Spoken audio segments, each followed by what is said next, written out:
Sa Mandaluyong City naman, pinagnakawan ng dalawang lalaki ang isang OFW at di pa raw nakontento ang mga salarin dahil ginahasaw pa umano ang biktima. Mainit na balita ang hatid ni John Consulta, exclusive. Nanginginig pa sa takot ang 24 anyos na balikbayan na OFW nang makaharap ng GMA News. Kwento ni Bianca, di niya tunay na pangalan, mahimbing siyang natutulog nitong Huwebes ng madaling araw nang biglang maramdamang may tao sa loob ng kanilang bahay sa Mandaluyong. Para sa kanyang kaligtasan, nagpanggap na lang daw siyang tulong habang ninanakawan ng mga sospek. Pero laking gulat daw niya nang sinimulan daw siyang paghahawakan sa masiselang bahagi ng kanyang katawan. Hindi na raw nagawa ni Bianca na manlaban sa takot. Ganun yung gagawin nila sa akin. Sama-sama.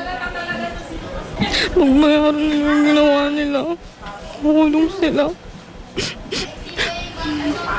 Lumabas sa medical legal report ng Camp Crame na positibong na rape ang biktima. Naaresto naman sa follow-up operation ng Mandaluyong Police ang 21 anyos na suspect na si Arvin Segula at isa pang suspect na minor de edad. Nabawi sa kanila ang ninakaw na laptop at cellphone ng biktima. Pero marin nilang itinangging ginalaw nila ito. Kasi ang bigat ng pinapataw niya sa akin, rape. Hindi ko naman ako ginawa sa kanya. Alam mo nang kasama ko yun.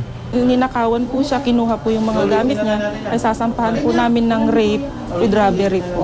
Kung meron pa mang pong ibang biktima na nagawa ng kasalanan itong mga suspect na ito, mangyan pumunta lang po sila dito sa opisina namin para matulungan po namin sila.